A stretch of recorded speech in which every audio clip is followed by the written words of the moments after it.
Quiero llevarles a el Evangelio de Mateo, el capítulo 15, por favor. Vamos a leer todo el capítulo. Es un capítulo muy, muy interesante. Y vamos a leer desde el versículo 1. Aquí hay una conversación del Señor Jesucristo con los escribas y con los fariseos de su época. Y el Señor trae una aclaración y unas respuestas muy interesantes a preguntas que esta gente le hace al Señor. Vamos a empezar por el versículo 1 y dice la palabra: entonces se acercaron a Jesús ciertos escribas y fariseos de Jerusalén diciendo: ¿por qué tus discípulos quebrantan la tradición de los ancianos? Porque no se lavan las manos cuando comen pan. ¿Saben que hasta el día de hoy esta tradición es algo fundamental en el pueblo de Israel, por lo menos a nivel de los religiosos? Tienen como una jarrita, una jarra con dos asas. Generalmente las jarras suelen tener una más o menos, ¿no? Pero esta tiene dos, entonces cogen la jarra por el asa izquierda, se lavan la mano derecha, después la mano izquierda y hacen todo un ritual y una serie de oraciones antes de comer, antes de ir a orar, ¿verdad? Fíjate, hace 2000 años esta tradición, que no es un mandamiento bíblico, no estoy diciendo que sea malo lavarse las manos, al contrario, nos tenemos que lavar las manos muy a menudo, pero bien lavadas además, pero no deja de ser una tradición, no es un mandamiento, no es una orden bíblica que sí o sí hay que cumplirla, es simplemente algo que está bien, pero que se había convertido en una tradición. Y a estos escribas y fariseos les llamó la atención que los discípulos a veces comían sin lavarse previamente las manos. Y la pregunta es: ¿por qué tus discípulos quebrantan la tradición de los ancianos? Porque no se lavan las manos cuando comen pan. Ahora miren la respuesta del Señor. ¿Por qué también vosotros quebrantáis el mandamiento de Dios por vuestra tradición? Menuda diferencia. Los mandatos del Señor a las tradiciones de los hombres. Hay una gran diferencia. Porque Dios mandó diciendo: honra a tu padre y a tu madre, y el que maldiga al padre o a la madre muera irremisiblemente.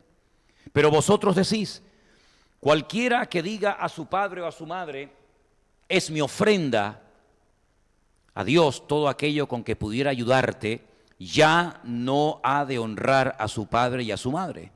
Así habéis invalidado el mandamiento de Dios por vuestra tradición. Hipócritas, bien profetizó de vosotros Isaías cuando dijo: este pueblo de labios me honra, mas su corazón está lejos de mí. Pues en vano me honran, enseñando como doctrinas mandamientos de hombres. Y llamando así a la multitud les dijo: oíd y entended, no lo que entra en la boca contamina al hombre, mas lo que sale de la boca, esto contamina al hombre.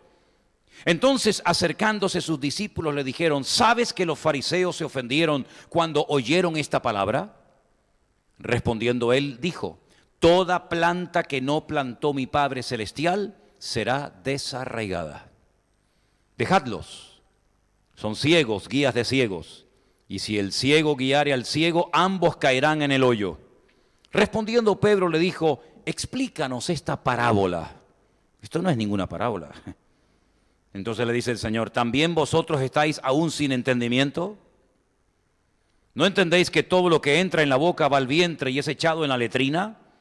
Pero lo que sale de la boca, del corazón sale, y esto es lo que contamina al hombre. Porque del corazón salen los malos pensamientos, los homicidios, los adulterios, las fornicaciones, los hurtos, los falsos testimonios, las blasfemias. Estas cosas son las que contaminan al hombre, pero el comer con las manos sin lavar, dice el Señor, esto no contamina al hombre. Aquí encontramos algo muy interesante, que es lo que siempre estaban maquinando y les preocupaba tanto a los religiosos de la época del Señor Jesucristo, el tema de las tradiciones. Los judíos creen, vuelvo a repetir, los judíos religiosos, que cuando Moisés subió al monte Sinaí recibió dos leyes: la ley escrita y la ley oral. Y para ellos, tanto la ley escrita, que es la que tenemos en la Biblia, los primeros 5 libros de la Biblia, como la ley oral, tienen el mismo valor y la misma inspiración, por decirlo de alguna manera, como si hubiera sido escrita. Hay muchas diferencias entre la ley escrita y la ley oral.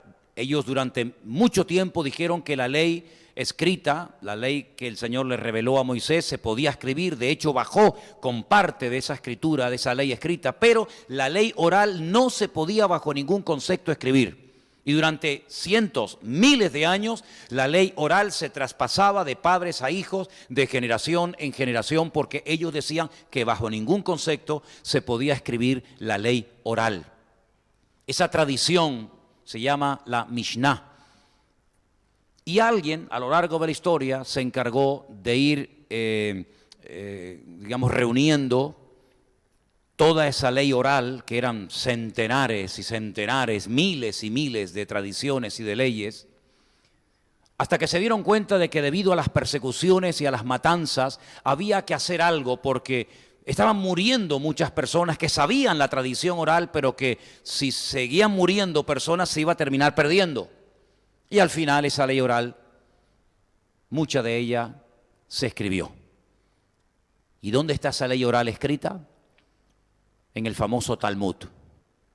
El Talmud es una colección inmensa de libros, gigantesca, que si una persona se propusiera seriamente a leer cada día el Talmud, se calcula que tardaría 7 años y medio en terminar de leerla.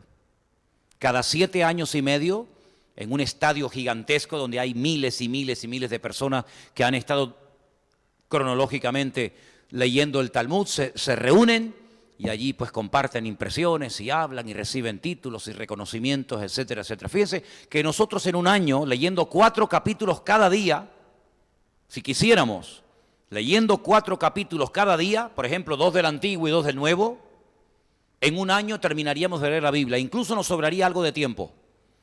Y sin embargo, la ley oral, el Talmud, que hay 2, el Talmud de Jerusalén y el Talmud de Babilonia, son libros así de gordos, enormes, una enciclopedia gigantesca, 7 años y medio en leer esas tradiciones de hombres.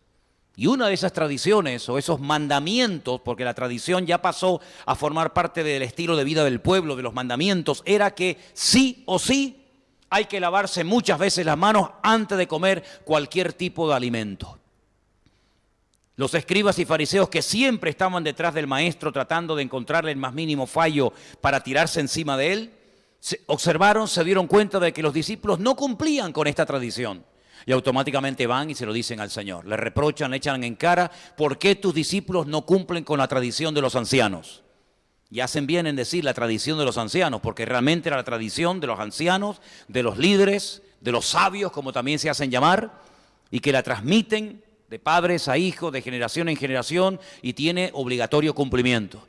Y Jesús les dice, mira, ¿y por qué ustedes quebrantan los mandamientos del Señor, poniendo por encima de los mandamientos del Señor vuestras tradiciones, que ya casi son como un cuerpo doctrinal, si la doctrina es lo que un creyente tiene que creer? De hecho, no sé si todavía está, pero en el tablón de anuncio de la iglesia, tanto de aquí como del Puerto de la Cruz, como en Llagostera, tenemos una lista de las doctrinas básicas y fundamentales en las cuales nosotros creemos.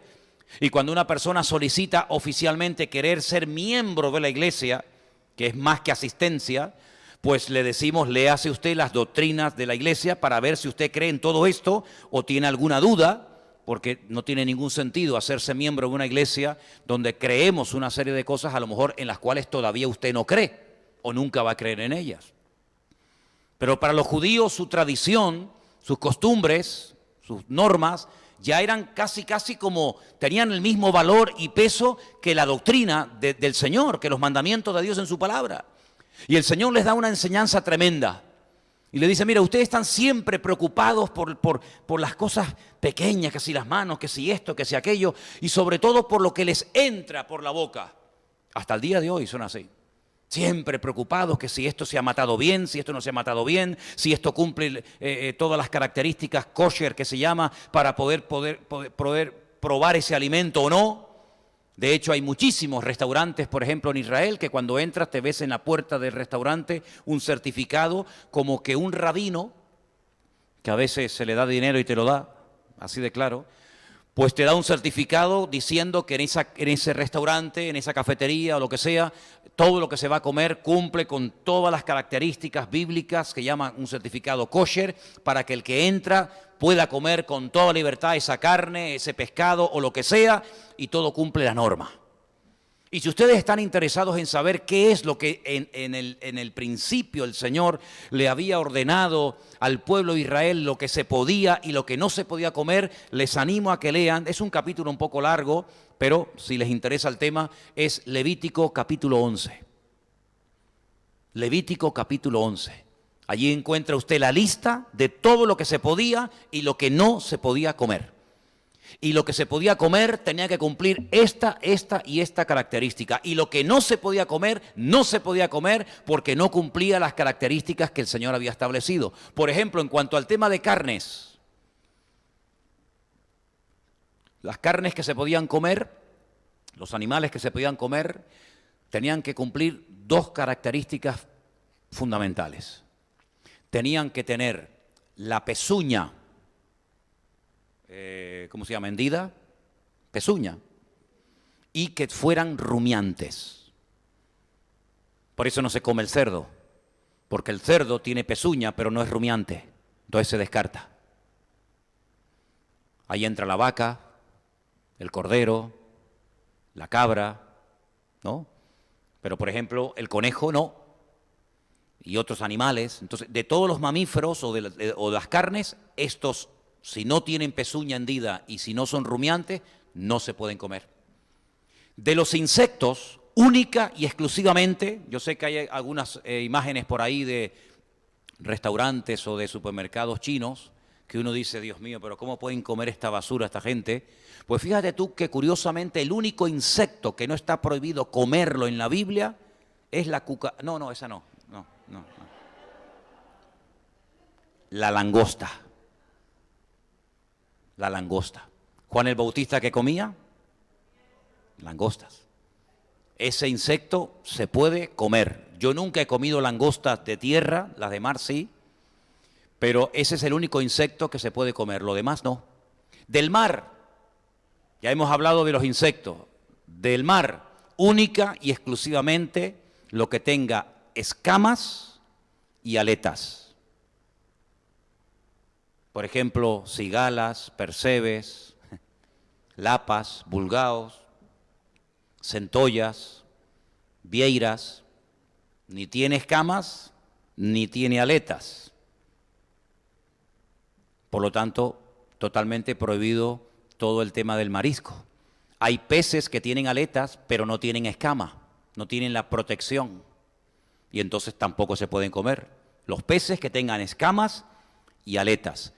Y de las aves, pues prácticamente están todas descartadas. Y ahí se menciona el pelícano, la gaviota, el buitre. Claro, no sé quién se va a comer eso, pero siempre, como decía mi abuelo, en esta vida hay gente para todo.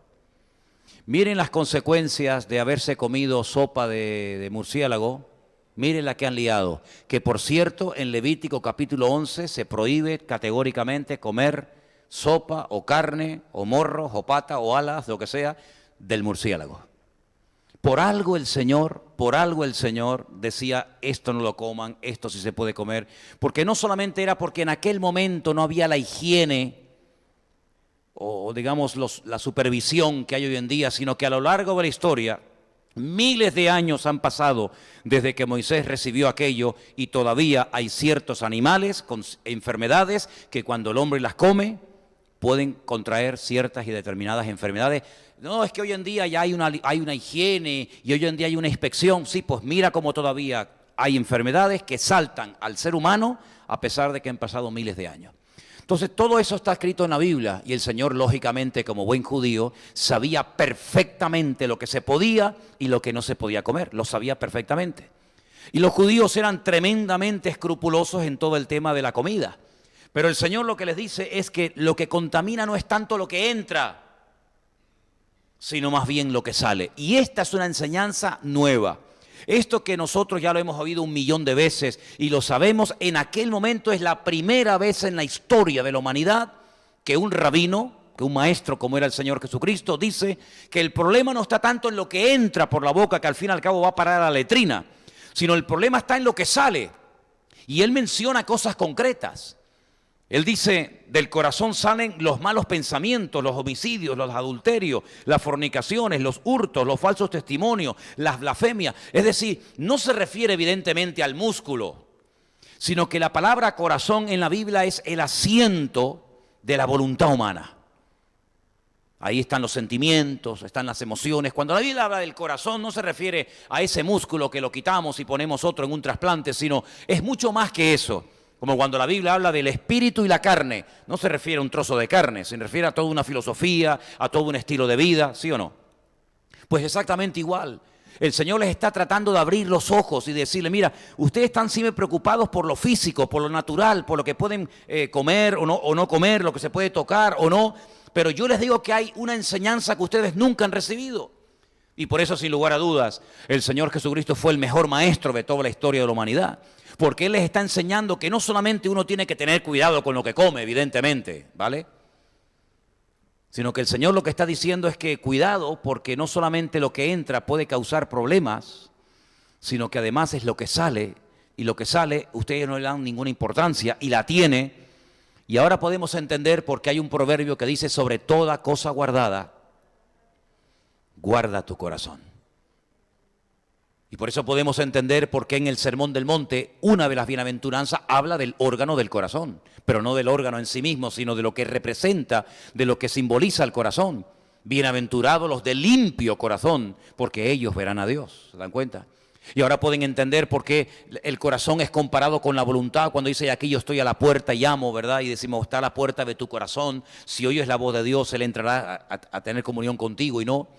En otras palabras, lo que el Señor está haciendo es elevar el conocimiento de los que le están cuestionando si se puede comer, si no se puede comer, si se lavaron las manos, no se lavaron las manos, sino lo que Él está tratando es que ellos se den cuenta de que una cosa es la palabra escrita simplemente y otra cosa es el espíritu de la palabra.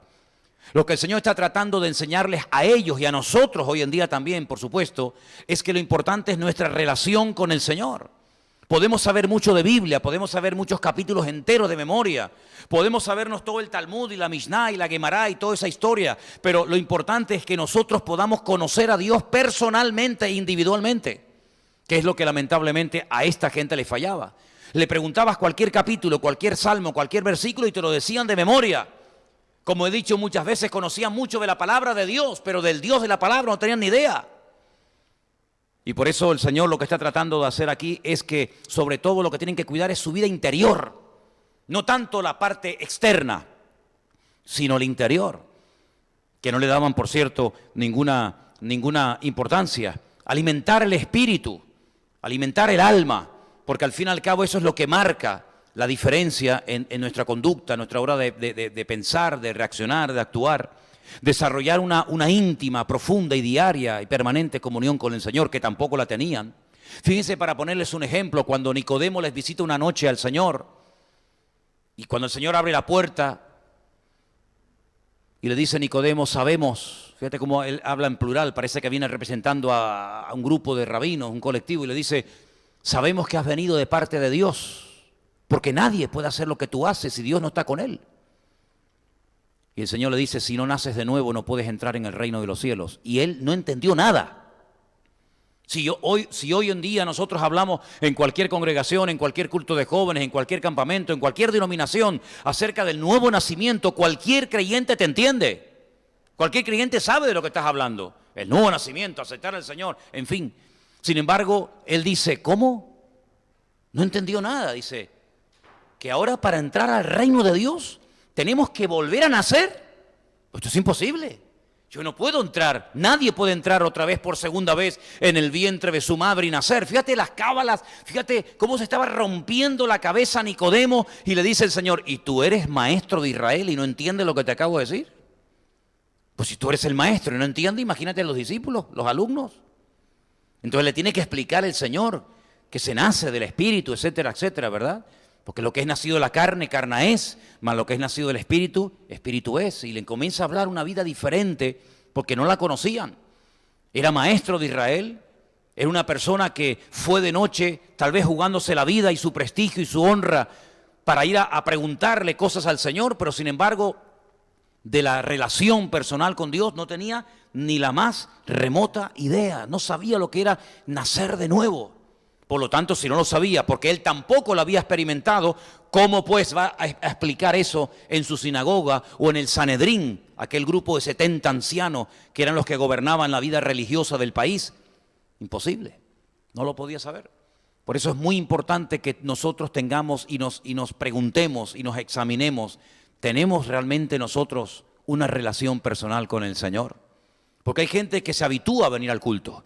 Hay gente que se acostumbra a venir a la iglesia porque les gusta, porque les llama la atención, porque se sienten bien, porque aprenden algo nuevo, ¿sí? No, y todo eso está muy bien. Pero la pregunta es, a estas alturas de tu vida, con iglesia o sin iglesia, pudiendo venir o no, ¿tú tienes tu relación personal con el Señor? Cada día tú tienes tu comunión con Él. Hablas con Él, habla Él contigo, tienes comunión, tienes relación con el Señor, o tu vida gira en torno a una iglesia, en torno a un local, un jueves, un domingo, si es que vienes. Tiene que ser mucho más profundo que eso. Porque de lo contrario nos podemos convertir sin querer, inconscientemente, en gente religiosa, que depende de un sitio para ir a que te den un poquito de ánimo, un poquito de aliento, porque claro, me va tan mal la vida y tengo tantos problemas con la economía, con mi hijo, con mi hija, con mi marido, con el otro, pero cuando vengo a la iglesia... me siento tan bien, sí, pero es que la vida cristiana no se vive dentro de una iglesia. La vida cristiana es mucho más que venir a un lugar de culto, donde venimos aquí a recordar y a reforzarnos y todo eso, pero realmente la vida se vive de puertas para afuera. Y es ahí donde tenemos que tener nuestras raíces, y es ahí donde tenemos que tener nuestro conocimiento experimental, no un conocimiento teórico, sino un conocimiento de que yo sé en lo que he creído. Miren, por ejemplo, el apóstol Pablo. El apóstol Pablo fue un hombre muy usado por el Señor, sin lugar a dudas, tal vez uno de los hombres más usados de toda la historia del cristianismo, pero llegó a quedarse solo en Roma. Él escribe una carta al joven pastor Timoteo y le dice, en mi primera defensa ninguno estuvo a mi lado. Pero ¿cómo pueden dejar solo a Pablo en el último momento de su vida? Un hombre que toda la vida, si algo lo caracterizó, es que siempre estaba rodeado de gente. Cuando era Priscila de Aquila, era Filemón, cuando era Filemón era Lucas, cuando era Lucas Timoteo, cuando era Timoteo era Tito, cuando no era Tito. Continuamente levantó iglesias, escribió cartas, levantó obreros, extendió el evangelio a lugares donde nunca nadie había llegado. Bueno, pues en el momento del juicio está solo. Dice, en mi primera defensa, se ve que hubo varias, nadie estuvo a mi lado, todos me desampararon. ¿Pero cómo puede ser eso? Y menciona personajes, compañeros de ministerio, que tú los ves en otras epístolas, no en la de Timoteo, sino en otras cartas, y eran personas, predicadores, pastores, como él era, obreros, que le acompañaron durante años, y menciona, por ejemplo, un tal Demas, que es mencionado en otras cartas que Pablo escribe, dice, oye, Demas os saluda. Dice, pues Demas ya no está conmigo, ¿y qué pasó con él? Se fue al mundo. ¿Pero cómo se puede ir al mundo un predicador? Se fue amando a este mundo. ¿Cómo puede ser eso? Y Alejandro me ha causado muchos males, cuidado con él. Y en mi primera defensa ninguno estuvo a mi lado. Pero añade, pero el Señor estuvo a mi lado y me dio fuerzas.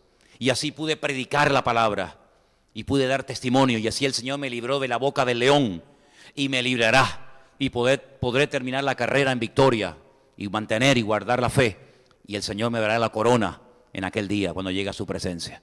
Es decir, era un hombre que sí, estaba rodeado de personas, leía mucho de la palabra, conocía mucho de la escritura, pero cuando no hay ni escritura, ni pastor, ni iglesia, ni hermanos, ni amigos, ni familia, ni nadie, ahí ¿a qué te agarras? ¿A qué te agarras? Ya no hay nada, ya no hay dinero, ya no hay amigos, ya no hay papá, ya no hay mamá, ya no hay pastor, ya no hay iglesia, ya no hay nada. Ahora eres tú solito. En ese momento es cuando tienes que poner en práctica todo lo que has oído, todo lo que has recibido, todo lo que has aprendido y agarrarte solamente al Señor, tu Dios, el cual ha prometido estar contigo todos los días hasta el fin del mundo.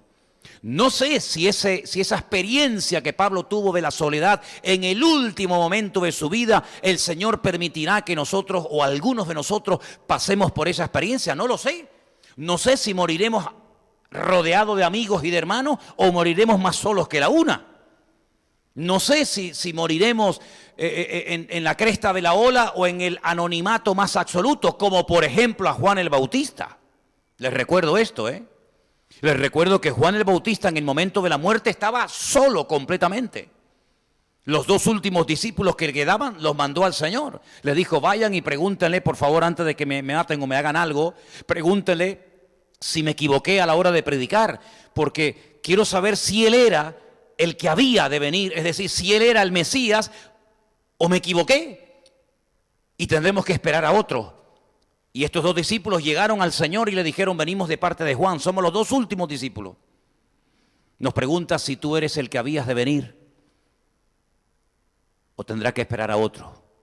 Y le dice, díganle que los muertos son resucitados, que los ciegos ven, que los mudos hablan y que a los pobres se les predica el Evangelio. Esta es la garantía de que las profecías se están cumpliendo. Es decir, ¿por qué le dice esto? A lo mejor a nosotros nos vendría bien otro tipo de respuesta, otro tipo de palabra, pero ¿por qué tiene que saber Juan que los ciegos están viendo, que los mudos están hablando, que los paralíticos están caminando, que a los pobres se les predica el Evangelio? ¿Qué tiene que ver esto? Pues tiene que ver que las profecías se están cumpliendo. Es decir, lo lleva la palabra profética se está cumpliendo. Si esto les sirve, vayan y díganselo. Y estoy seguro que Juan murió con la certeza absoluta de que su ministerio no fue un fracaso, aunque duró un año predicando y empezó con multitudes y terminó solo completamente y le cortaron la cabeza en la cárcel, pero él sabía en quién había creído. Él no murió amargado, él no murió gritando como un desesperado, sino él murió en victoria para la gloria del Señor. Y a pesar de sus dudas y de sus luchas personales, el Señor dijo cuando se fueron aquellas personas, si queréis recibirlo, Él es el Elías que tenía que venir. Y de los nacidos de mujer no ha habido otro más grande en la historia que Él, porque lo que tenía que decir y hacer, lo hizo y lo dijo, gloria a Dios. Así que no te sientas mal porque estás solo, sin trabajo, sin papeles, sin mujer, sin hijo.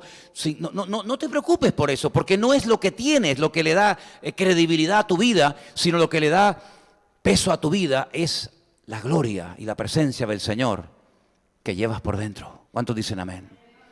Y momentos puntuales de la vida el Señor nos hará pasar por todo tipo de experiencias. Tiempos de abundancia, tiempos de tremenda escasez. Tiempos en los que parece que estamos entristecidos, pero Pablo dice, pero siempre gozosos. Tiempos de gloria, tiempos de menos gloria, tiempos de más apoyo, de menos apoyo, tiempos de gente, pero por todas esas experiencias vamos descubriendo la fidelidad de nuestro Señor Jesucristo. Él nunca nos ha fallado. Si alguien en esta vida supo lo que era la soledad y la vivió en carne propia, ese fue el Señor. Le pidió a Pedro, a Jacobo y a Juan que en un momento puntual de su vida, cuando llegó a confesar algo tremendo que a más de un teólogo lo ha dejado con la boca abierta, el Mesías pidiendo oración, el Hijo del Dios Altísimo diciendo, hoy mi alma está triste hasta la muerte. A más de un teólogo le ha roto todos los esquemas diciendo, pero ¿cómo puede pedir oración el Mesías? ¿Cómo puede estar triste el Mesías? Pues quiero que oren por mí, porque hoy, en este momento, necesito vuestro apoyo en oración. Necesito sentirme arropado por ustedes y mi alma en este momento está triste hasta la muerte.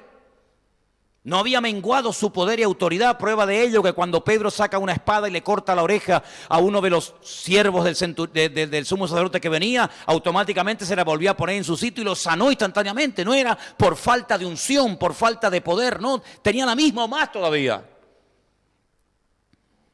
Los ángeles estaban allí en el huerto de Getsemaní con él, arropándolo y fortaleciéndolo en todo momento, ¿verdad? En ningún momento perdió la unción y la fuerza del Padre en su vida. Prueba de ello que cuando dicen venimos a llevarnos a Jesús y Él dice yo soy, ¡pum!, cayeron todos al suelo. Pero sin embargo esa noche Él pide oración. No oculta su estado de ánimo, su parte anímica, ¿verdad? Y Él sabe lo que es la soledad. Él sabe lo que es ser llevado solo a la cruz. Ni siquiera aquel que había dicho estaré contigo hasta el final, te defenderé aunque todos te abandonen, ni siquiera aquel estuvo a su lado. Y la peor de las soledades, sin lugar a dudas, fue cuando colgado en el madero, él sabía perfectamente lo que allí se estaba fraguando, lo que allí estaba sucediendo, y él levanta sus ojos espirituales al cielo y ve como el Padre lo abandona. Y el Padre se le va, y allí lanza al Hijo de Dios el grito desgarrador de Dios mío, ¿por qué me desamparas? El Padre en ese momento tiene que abandonar a su Hijo, porque en ese momento es la personificación del pecado. Todo el pecado de la humanidad está cargándolo sobre Él, y en ese momento Dios, que es santo, no puede estar al lado de su Hijo, que es la personificación del pecado. Esto es algo que, a menos que seas creyente y a menos que vivas en una relación con el Señor, no vas a poder entenderlo, cómo el Padre abandona al Hijo en la cruz, y el Padre lo abandona, le da la espalda, pero Él se da cuenta, pero Él le dice antes de que se vaya: Padre, en tus manos encomiendo mi espíritu. Porque el Hijo sabía perfectamente, como palabra encarnada que era, que la palabra de Dios decía: no permitirás que tu santo vea corrupción, ni dejarás mi alma en el Hades. Por lo tanto, Él sabía que aunque ese día su corazón se pararía y su riego sanguíneo dejaría de correr por sus venas, y su tensión caería hasta el suelo y expiraría y el alma se le saldría, Él sabía perfectamente de que su cuerpo no iba a entrar en un proceso de descomposición. Lo sabía porque había una promesa del Padre que decía: no permitirás que tu santo vea o experimente corrupción.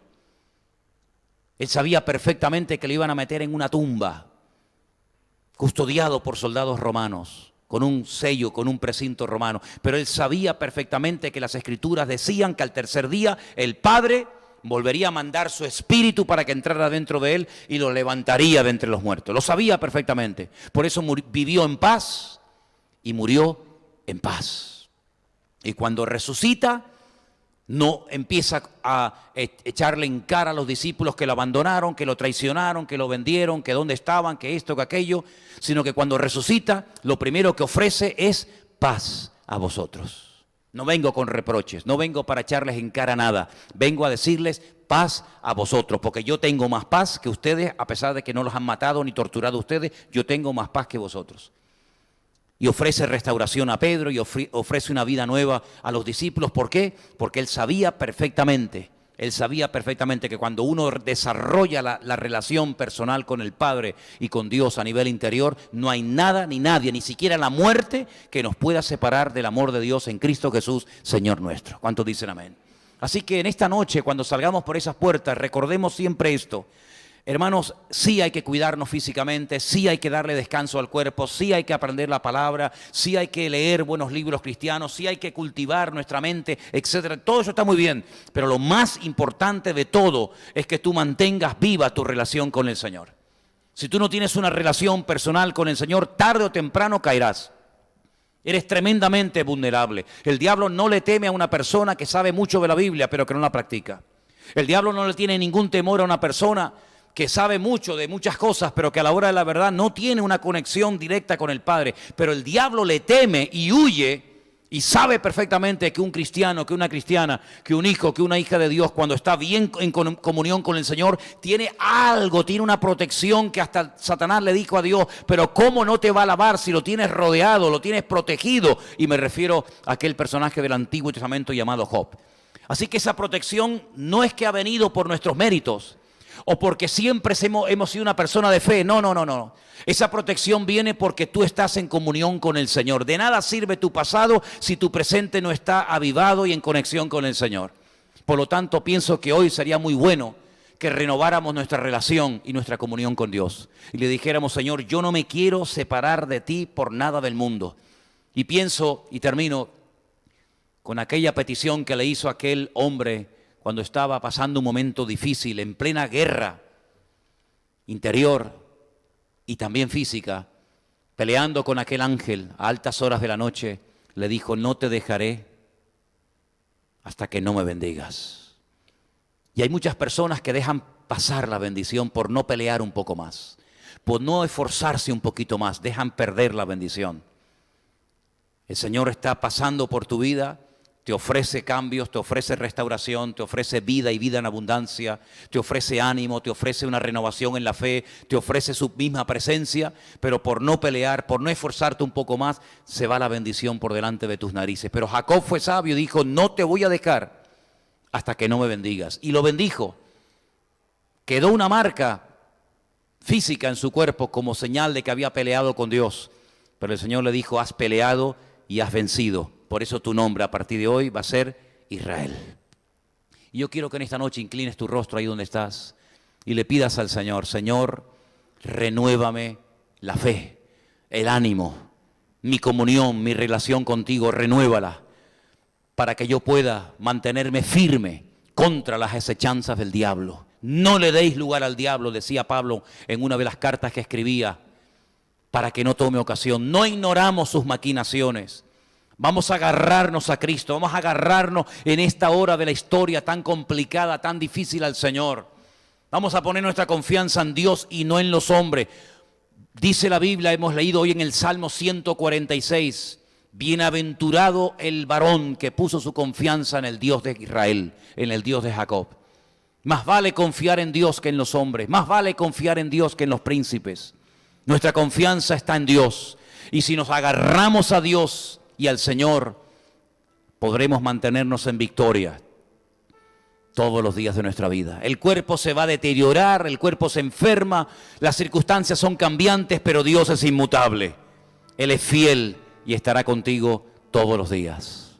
Padre, gracias por tu presencia en nuestras vidas. Gracias por tu fidelidad. Gracias por el amor que cada día nos ofreces gratuitamente. Señor, queremos en esta noche darte gracias por tu palabra. Queremos en esta noche cuidar no solamente lo que entra, sino también lo que sale. Cuidar nuestro corazón. Límpianos, Señor, una vez más con tu amada y preciosa sangre. Y que podamos vivir una vida de santidad y de orden y de obediencia, sometidos a tu palabra todos los días de nuestra vida. Que recordemos estas verdades eternas y que las llevemos a la práctica cada día. En el nombre de tu amado Hijo, Yeshua. Amén y amén. Aleluya. Nos ponemos de pie, amados hermanos. Gloria al Señor. Vamos a cantar una vez más esta hermosa alabanza que aprendimos en esta noche.